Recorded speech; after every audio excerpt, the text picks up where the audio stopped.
Es un gusto saludarlos. Estamos de nuevo con ustedes aquí en Sala de Prensa en Caracol Ahora, el primer canal de noticias y de opinión streaming en Colombia. Hoy hubo mucho revuelo por el tema de la paz. Y hubo revuelos, hubo tormentas, hubo acusaciones, hay investigaciones contra un juez que dejó libre al gatico, así le dicen al hijo de Nilce López, la gata. Estamos hablando de un hombre que es condenado a más de 29 años de cárcel por homicidio y concierto para delinquir. Jorge Luis Alfonso López.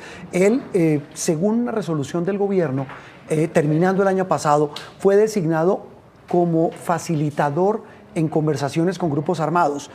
Un juez, amparado en esa resolución del gobierno, ordenó su libertad. Minutos después el gobierno salió y dijo: no señor, nosotros nunca pedimos la libertad de este hombre. Lo nombramos como facilitador, pero no gestor, y eso no implica que quedara en libertad. Este enredo jurídico, pues por supuesto tiene a sirios y troyanos peleando hoy sobre este tema, los acercamientos con esos grupos armados ilegales. Pero también ha habido noticia muy grande, la que dio a conocer hoy el diario El Espectador, sobre los acercamientos con las FARC-EP. Alguien dirá: pero ¿cómo? ¿Las FARC no habían firmado la paz con Santos? Sí, pero estamos hablando del grupo que nunca aceptó ese acuerdo de paz con el gobierno de Juan Manuel Santos hace ya más de 5 años. Saludamos a esta hora de la noche a Gloria Castrillón. Ella es la editora y directora de Colombia Más 20. Ella maneja los temas de paz como nadie, no solo en El Espectador, sino en todo este vecindario. Gloria, un gusto saludarla aquí en Sala de Prensa.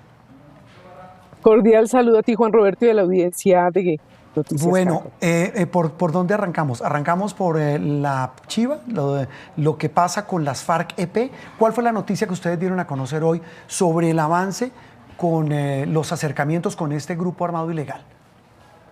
Bueno, la noticia que se publicó esta tarde en El Espectador y que ya se dio a conocer por parte también de la Oficina del Alto Comisionado es que el Ministerio de Defensa y la Oficina del Alto Comisionado ya firmaron el protocolo de cese al fuego con esa disidencia de las FARC que se hace conocer como Estado Mayor Central de las FARC-EP. ¿Eso qué significa? Tener un protocolo. Eso es un poquito técnico y voy a tratar de explicarlo muy brevemente. Recordemos que el presidente Gustavo Petro el 31 de diciembre, casi a medianoche, por un Twitter nos contó a todo el país que tenía ya listo un acuerdo de cese al fuego con 5 grupos armados ilegales, dentro de ellos esta disidencia de las FARC. Pues bien, para hacer posible ese cese al fuego, es decir, que dos estructuras armadas respeten ese cese al fuego, eso hay que ponerle normas, hay que ponerle unos actos prohibidos, hay que ponerle un reglamento, hay que decir que está bien, que está mal, que se puede, que no se puede. Todo eso tiene que estar acordado en un protocolo. Pues bien, ese fue el que se firmó hoy. Pero esa no es la única noticia. Tener un protocolo es muy importante, se crea un mecanismo de verificación y demás. Lo más importante de esto, y esa es la primicia que tenemos en El Espectador, es que gracias a ese protocolo, en este momento se activó ya un operativo que le va a permitir a 20 personas, 20 comandantes de ese grupo guerrillero, moverse de diferentes lugares del país y de cárceles de Colombia para realizar una cumbre de ese Estado Mayor Central de las FARC. Esa cumbre va a durar 10 días. Sí. Gloria, vamos por partes. Estamos hablando de quiénes. Cuando hablamos de comandantes, repito cómo arrancamos. Estamos viendo en pantalla la noticia que ustedes publicaron en su edición digital muy temprano. Estos señores, estos dirigentes, estos jefes de este grupo FARC-EP, ¿quiénes son? ¿Ellos de dónde salen? Para poner un poquito en contexto a nuestros televidentes. Bien, ese grupo está comandado por un hombre que se hace llamar Iván Mordisco o Iván Lozada. ¿Quién es él? Él era el comandante de lo que se conocía como el Frente Primero de las FARC, que tenía operación en el Guaviare. Ese personaje, junto a Gentil Duarte, que ya murió en combate, ellos dos fueron los primeros que dijeron en julio de 2016, imagínense, antes de la firma del acuerdo, dijeron: nosotros no estamos de acuerdo con eso que firmaron en La Habana. Nosotros no vamos a dejar las armas, seguimos en la guerra y pues nada, aquí seguimos y no vamos a firmar eso. Esas son esas FARC. Claro, este grupo empezó más o menos como con unos 120, 150 hombres y hoy se cree que tienen ya casi cerca de 3.000, 24 frentes y 5 bloques. Eso ha sucedido desde 2016 a hoy. La expansión de ese grupo de personas que no firmó el acuerdo y que claramente pues está reclutando hoy todos los días en diferentes lugares del país, jóvenes, hombres y mujeres que están muchas veces sin oportunidades en los campos de Colombia y que engruesan siempre las filas de estos grupos guerrilleros. Y esos Gloria, son las FAREP. Estamos viendo en pantalla, aparte de esa publicación, me da risa en el buen sentido que el documento dice confidencial, pero ya, es decir, las fuentes suyas lograron darle ese documento confidencial en el que se firma esta semana ese protocolo de cese al fuego entre el gobierno nacional, dicen ustedes aquí en el pie de foto, con las disidencias de Iván Mordisco, el que usted nos cuenta. Estamos hablando de un grupo que tiene ¿cuántos hombres? ¿Cuánta gente puede tener este grupo de FARC-EP, si se le puede llamar segunda generación o generación que no participó en el acuerdo del gobierno Santos? Bueno, pues es que usted lo ha dicho, Juan Roberto, y es que nos ponen en calzas prietas a los periodistas porque no sabemos cómo decirles. Para Sí. nosotros las FAREP se dejaron las armas y están hoy en el Congreso y están haciendo su vida en reincorporación, pero estos señores insisten en llamarse FAREP y es muy importante ver que en este documento el gobierno las reconoce como Estado Mayor Central de las FAREP, le está dando ese reconocimiento a ese nombre. Así que nos toca decirles FAREP, un poco muy... Sí. digamos, como que entramos en controversia y en polémica, porque para nosotros esas FARC ya dejaron las armas y están haciendo un tránsito a la vida civil medianamente exitoso, ¿no? Claro. Pero bueno, ¿Cuánta gente puede ser? ¿Cuántos hombres puede tener este grupo de esta nueva generación del FARC-EP? pues se supone que entre más o menos 3.000 y 3.200 personas y un número no claro todavía, si usted sabe que eso es lo último que se sabe y nunca sabemos, estas personas que actúan como milicias, que ojo son civiles, en algunas ocasiones armados, pero la gran mayoría desarmados, que operan en cascos urbanos y que pues no se dan a conocer, no están uniformados ni se dejan ver como miembros del grupo armado ilegal. Una cosa final, Gloria Castrillón, hablamos con Gloria Castrillón, directora de Colombia Más 20, que hoy publicó en ese diario una primicia sobre ese protocolo de cese al fuego con las FARC-EP, por llamarlo de alguna manera. Sobre este capítulo puntual, Gloria, el que se haya firmado ese protocolo, el que se estén moviendo estos jefes de estas FARC-EP hacia un sitio donde van a tener una cumbre para definir cómo negociar con el gobierno nacional, implica que no va a haber operativos contra esos jefes y contra esos 3.500 hombres de esos grupos que hacen parte de ese FARC-EP. Pues bueno, primero esas 20 personas se les ha levantado las órdenes de captura. Sí. Y a esas 20 personas se les levanta solamente durante el tiempo, los 10 días que dura esa cumbre. Esa cumbre se va a realizar entre el 14 y el 24 de febrero en un lugar no determinado. Una vez se termine esa cumbre de comandantes, vuelven las órdenes de captura a estar vigentes.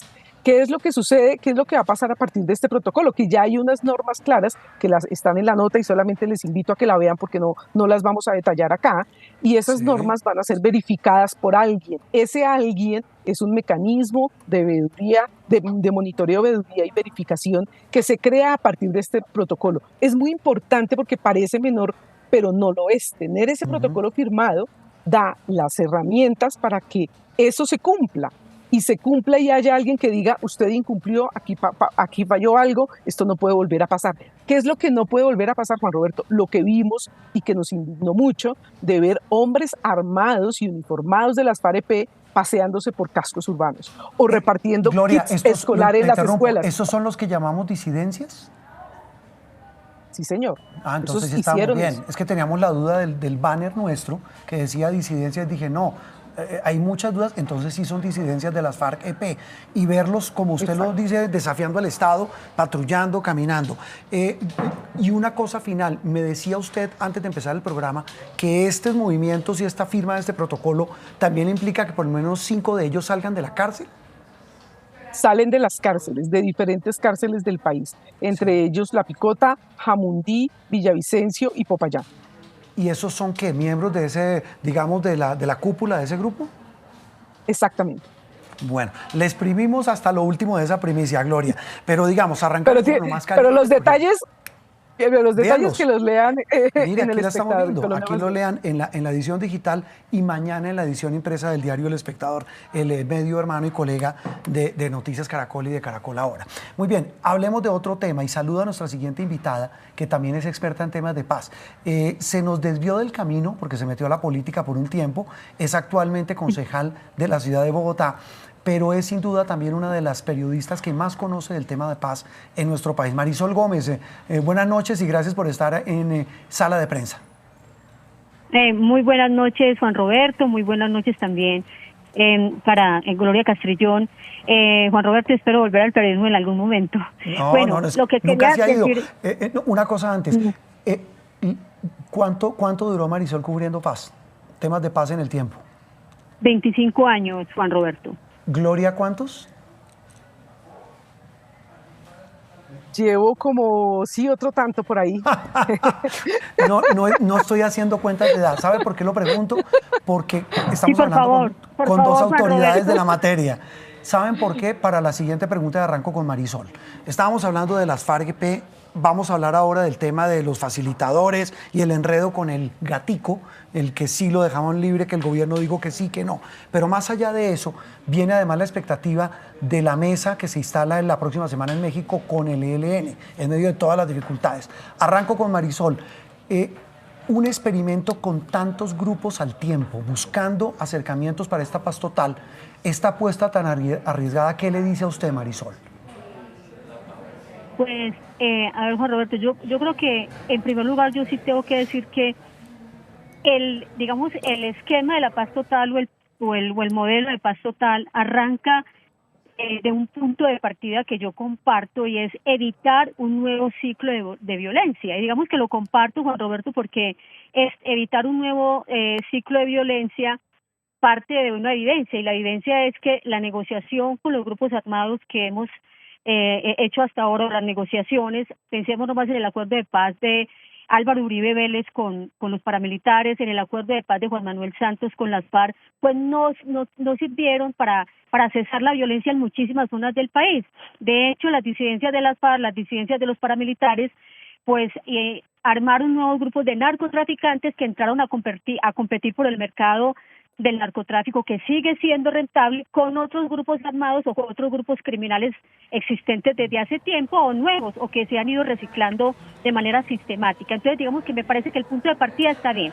Ahora, aquí el gran problema es quién debe tener un tratamiento político y quién debe simplemente ser parte de una ley de sometimiento a la justicia. Yo creo que ese es el gran debate que se ha abierto en el país, Juan Roberto, y ahí yo simplemente, para entrar un poco en el tema en el que usted estaba, digamos, ahorita con Gloria, hay dos grupos que claramente el gobierno ha identificado, independientemente obviamente de la polémica. Yo soy de las que cree que los grupos políticos deben tener un tratamiento político, pero que los grupos criminales deben tener un tratamiento simplemente de sometimiento. No se les puede tratar igual. Yo creo que en eso hay muchas diferencias con el gobierno desde muy amplísimos sectores, Juan Roberto. Y entonces, por ejemplo, aquí lo que tenemos claro, y yo lo entiendo así, de hecho, de muy buenas fuentes, es que además del ELN, que va a tener un tratamiento político, el otro que clarísimamente va a tener un tratamiento político es justamente el grupo del que ustedes estaban hablando ahora, que se llama Estado Mayor Central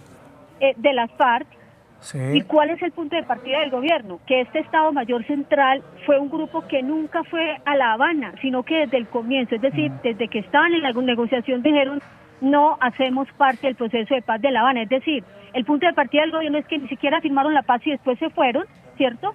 Sino que desde siempre dijeron: no entramos en las negociaciones de La Habana, no firmamos acuerdo de paz de La Habana. Entonces, no nos consideran disidentes, por decirlo de alguna manera. Esa es la claridad que en este momento tenemos. Negociación política, ELN y Estado Mayor Central. Y otro tipo de tratamientos más claros, como el Clan del Golfo, que se habla de sometimiento a la justicia, y hay otros menos claros. Sí. Porque estamos hablando acá de que va a haber una especie de híbrido en negociaciones con algunos de los grupos armados. Y, por ejemplo, aquí está la segunda Marquetalia, que lidera Iván Márquez y en su momento Santrich, y todavía tampoco sabemos cuál va a ser el tratamiento que le van a dar, por ejemplo, a las llamadas autodefensas de la Sierra Nevada. Entonces hay unos híbridos, y lo que yo sí sé, Juan Roberto, es que, por ejemplo, hay grupos que no son el ELN y el Estado Mayor Central, que van a tener tratamiento netamente político, que van a tener una especie de híbrido, van a tener una especie de sometimiento, pero con un componente de justicia restaurativa. Y la pregunta que hay que hacerse es: ¿a cambio de qué? Y cuando uno habla de justicia restaurativa, uno piensa exactamente qué tipo de justicia restaurativa, qué tipo de reparación y a cambio de qué Marisol. favor para el narcotraficante puro, ¿no? Es un poco el gran dilema que tenemos frente a estas negociaciones o este esquema de paz total que plantea el presidente Gustavo Petro. Frente a ese esquema, Gloria, ahí surge una duda y una gran pregunta. Usted nos recuerda a los televidentes, le recordamos cuánto duró la negociación de paz con las FARC, que terminó con el acuerdo de paz. 5 años, ¿no? Claro, la negociación de paz con las FARC comenzó en el 2012 y terminó en noviembre del 2016. Okay. La pregunta... No, pues imagínense, Marisol y Gloria, quiero la pregunta es por esto. Si 5 años se demoraron con un grupo, ¿cómo van a hacer con tantos grupos y con tratamientos tan distintos como los plantea Marisol, que claramente unos deben tenerlo como grupos con estatus político y otros grupos armados o criminales con un tratamiento simplemente de grupos criminales que se deben someter a la justicia? Gloria. Ok, pues eso es lo difícil y por eso ha sido tan complicado entender cómo lo va a hacer el gobierno. Son demasiados frentes abiertos y es demasiado ambicioso ese programa. Yo le cuento algo así de simple. El domingo viajan a México la delegación del gobierno para encontrarse y establecer el segundo ciclo de negociaciones con el ELN, y ahí claramente tiene que estar el alto comisionado para la paz, Danilo Rueda, como siempre lo ha estado. Cuando instalen esa mesa formal con las FARC-EP, ¿a dónde se va a ir el alto comisionado? ¿A México, a Venezuela o a donde sea que se instale la mesa de FARC-EP? Y ahí sería, Gloria... ¿No? Y ahí empiezan pues no sé, un comisionado para cada grupo. No sé, y creo que esa es una pregunta que podría hacérsele al gobierno.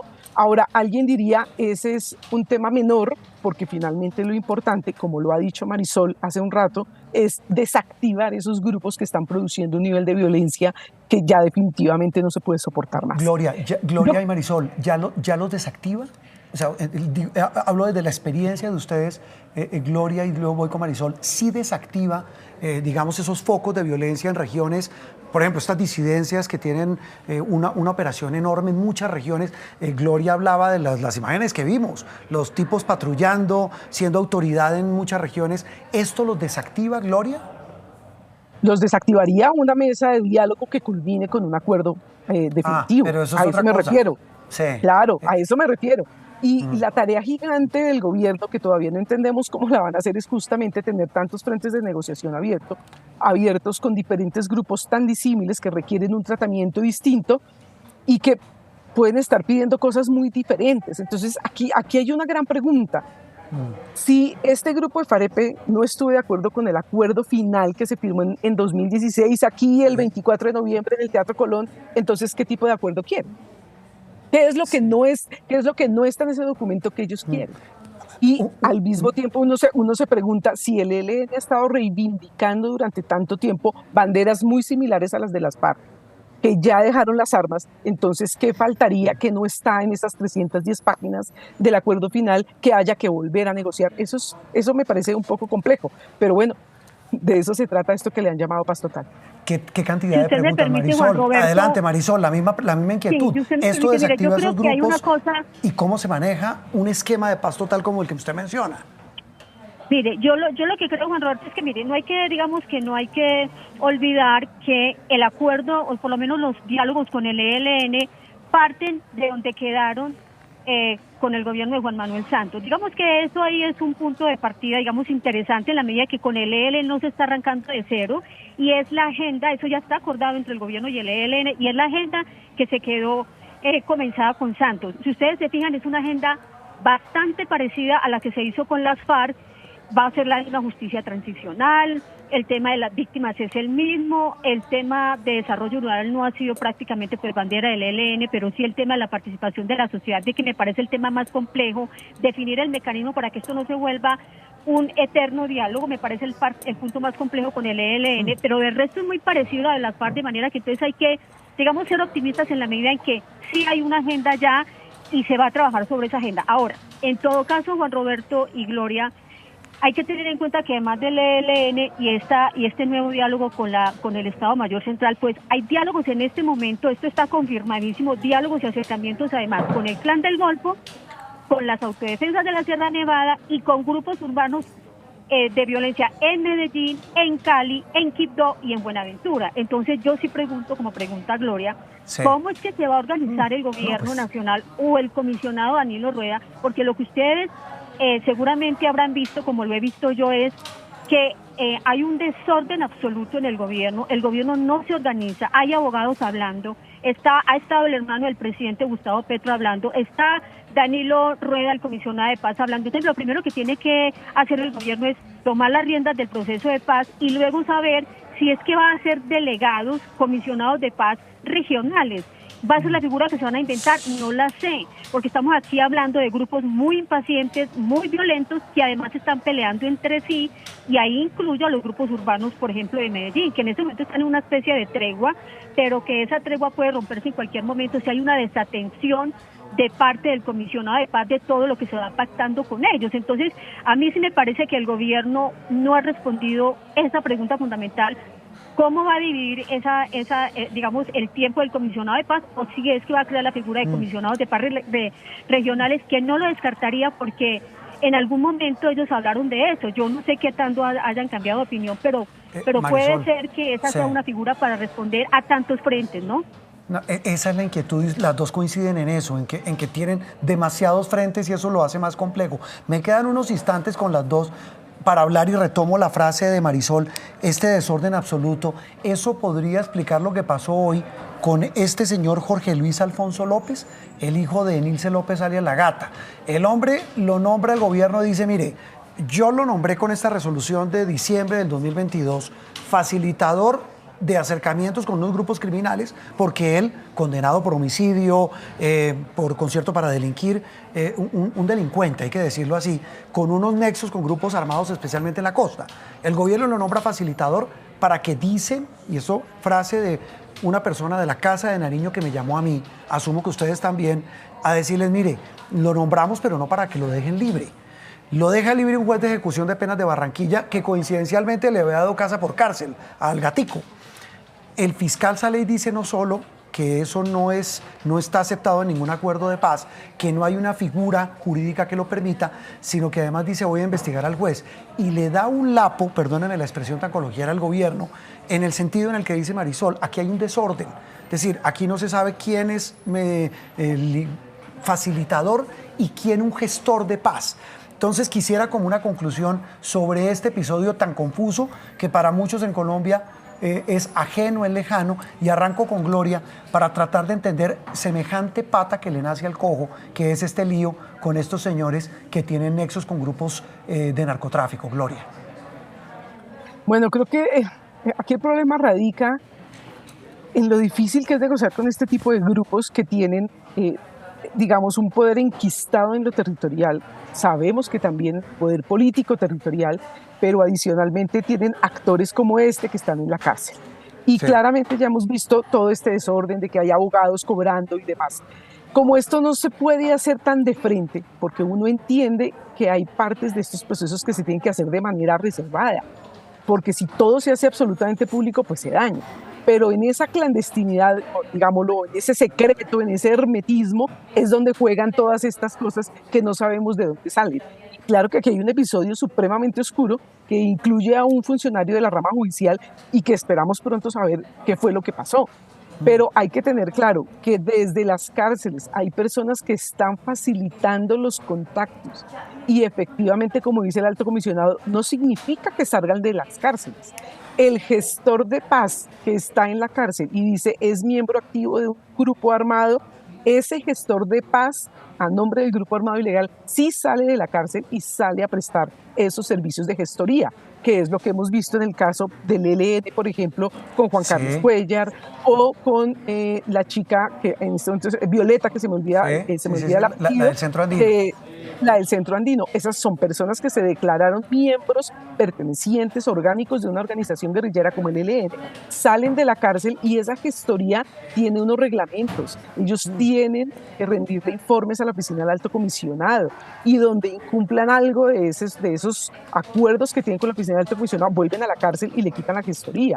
El facilitador tiene otro tinte y no necesariamente significa que salga de la cárcel. También hay facilitadores que no están en la cárcel y que, por ejemplo, no tienen órdenes de captura vigentes. Son personas que, como dice su nombre, facilitan. Pero todo esto, ese intríngulis legal, ¿no? El inciso, el parágrafo y el detalle de cuál está libre, cuál no, qué es gestor, qué es esto, pues claro, a nosotros nos confunde mucho, a la ciudadanía en general, porque no lo aclaran, no lo explican. Y aparte de eso, pues a los periodistas también, porque no sabemos bien con quién se está hablando y quiénes son los que están a nombre de esos grupos hablando con el gobierno nacional. Insisto que yo entiendo que tiene que ser secreto, ¿no? Ojo, sí, tiene que hacerlo, pero eso mira a dónde nos lleva. Lo secreto no quitaría la claridad, Marisol. La frase final sobre este muy confuso episodio del gatico, del hijo de la gata. Mire, yo lo que creo, Roberto, de verdad, este es el segundo episodio, lo que ha ocurrido con el hijo de la gata, que muestra que al comisionado de paz se le está saliendo todo esto de las manos. Lo primero fue la equivocación del presidente Gustavo Petro con el cese bilateral del fuego, el supuesto cese bilateral del fuego que había con el ELN. Yo le voy a dar un dato simplemente para que usted calcule. Hasta el sábado pasado, yo puedo asegurarle a usted por una fuente muy del gobierno nacional, que hasta el sábado pasado el presidente Petro no se había reunido nunca con la comisión que está haciendo el proceso de paz con el ELN. Yo creo que eso a usted le debe decir mucho de lo que está pasando dentro del gobierno nacional. El presidente Petro no recibe ni siquiera la comisión que está negociando con el ELN. Entonces, dígame qué coordinación puede haber entre el comisionado de paz y el resto de la gente que está ahí haciendo en este momento delegada con el ELN, y ahí ni hablar de la gente que está siendo delegada con los distintos grupos que yo les acabo de mencionar en distintos lugares del país. Entonces lo que creo es que se les está saliendo esto de las manos, el desorden les está creando problemas, y lo primero que uno tiene que hacer para hacer una negociación es establecer la ruta muy clara, la agenda muy clara, la manera, qué se va a hacer y cómo se va a hacer, y a mí me parece que toda esa metodología les está fallando, y yo creo que es hora de que se organicen, Juan Roberto. Es hora de que se organicen. Pues mire, una conclusión muy valiosa, veíamos en pantalla todos los documentos en torno a la muy polémica y muy confusa orden de libertad de este hombre, del gatico. Pues Marisol, Gloria, de verdad un gusto. Dos autoridades en la materia ponen los puntos sobre las IES, y solo me resta decirles que las vamos a volver a llamar, porque esto es un tema, pues si con un proceso, mire todo lo que hicimos, con 5, 6, 8, tenemos mucha tela para cortar. Marisol, Gloria, feliz noche para ustedes. Gracias. Feliz noche, Juan Roberto. Muchas gracias por la invitación. Marisol Gómez, Gloria Castrillón, dos grandes periodistas, una ahora metida en la política pero nunca salida del periodismo, y otra, la compañera del diario El Espectador, hablando de la noticia del día, la confusión en torno a la paz total. Terminamos Sala de Prensa aquí en Caracol Ahora. Nos vemos mañana con más, aquí de nuevo en este espacio de opinión e información.